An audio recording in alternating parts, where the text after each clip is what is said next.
I'm feeling pretty bummed today.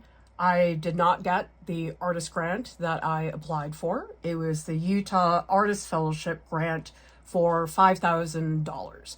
Now, I never expect that I'm going to get a grant that I apply for. They're extremely competitive, and I have years of rejections to tell me how difficult it is and how rare it is to get a grant.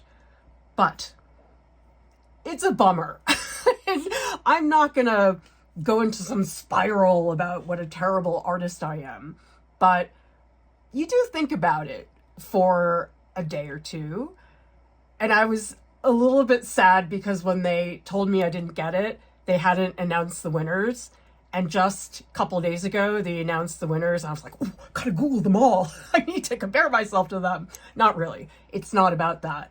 But there is the part of you that reads the statements from the artists who say, I'm so grateful to have this opportunity. And I don't know, it's just a little sad. I'm fine, don't worry. It's just, I don't think there's any artist out there who doesn't feel that for a little bit once you get that rejection. I think the difference is I don't linger on it. And I also really understand that it's not because I'm not good enough or my work needs to be better. Because when I was younger, I used to think that. I would get the grant rejection and I would think to myself, well, I need to make better work. My work has to improve, and that will be the difference between whether I get a grant or not. But that's not it at all. Because in my head, this concept of making my work better and improving, it doesn't have a lot to do with the process of jurying for a grant. And I know this because I have sat on committees that have given out grants. I've juried group exhibitions, and I really understand how random it is who gets these grants. And you know something, while that can be frustrating, it also makes me feel a lot better because I know it's not that I'm a bad artist or I have terrible work. It's just that that juror doesn't like ham sandwiches. And that's what I am. I'm a ham sandwich. And the juror was like, I want turkey. I don't want a ham sandwich. That's really what it is. And I don't take the rejections personally anymore. I think when I was younger, I would get upset and try to figure out what do I need to do, and I could do this, and it's fruitless in a way. It's much better for me to make the work that I want to make and not tell myself I got to be better and then I'll win things. No, I just should make the work that I want to make. And then if the juror doesn't like ham sandwiches, fine. While I didn't get this grant, what I do have is a brand new body of work.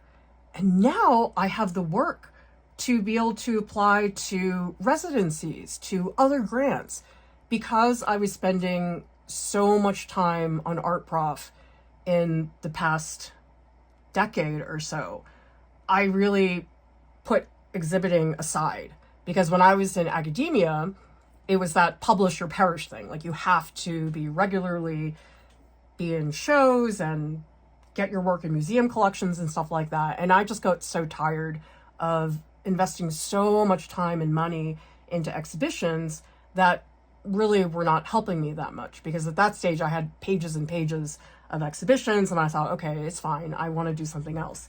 However, I want to come back to it because fine arts is really where I wanted my career to go to begin with.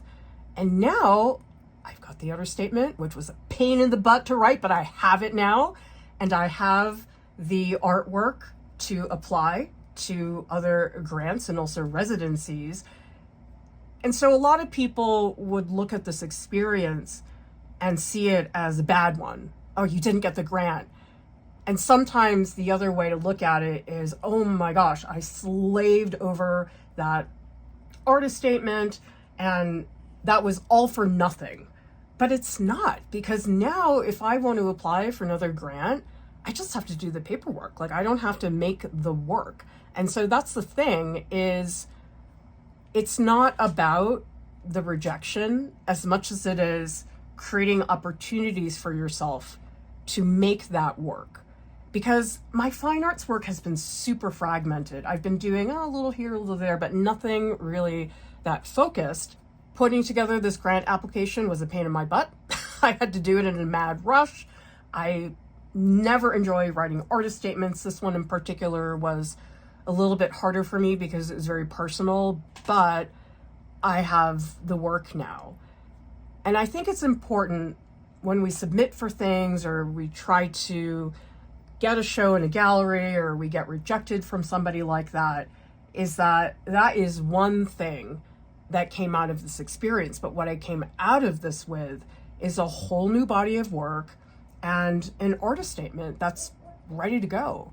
And I'm very excited by that prospect, because it's been years since I've had something like that, and it's got me really going on kickstarting my comeback, I guess is what it is, because I haven't made work for such a long time. It really does feel like a comeback. And I really like this, because I guess I used to just always blame myself and my work for why I wasn't achieving the things I wanted to achieve. And now I don't blame myself anymore. I don't say, oh God, Clara, what's wrong with you? You need to make better work. I don't do that. I look at people who are winning grants, people who are in major gallery exhibitions, and you know what my reaction is? I could do that. Now, I'm not saying that I'm so amazing that I could make any artwork out there. Obviously, there's a million artists who are doing extraordinary things that I would never, ever be capable of doing. However, there's a lot of work I see winning grants and being in shows where I'm like, I could do that. Yeah, no problem. It's not about that there's something wrong with me. And that's what I used to do, is I kept trying to figure out what is the thing that is wrong with my work? What is the thing I can do to fix it? But it's fruitless when you find out just how subjective all of these processes are. I might as well be failing with the artwork that I want to make, instead of trying to reconfigure myself in some manner that actually makes no sense, because you can't really know how to make your work better for other people. You can figure out how to make it better for you, but that's where it ends. Plus, this is way less stressful. I can just make the work, submit, not get it, feel sad for a day, and move on.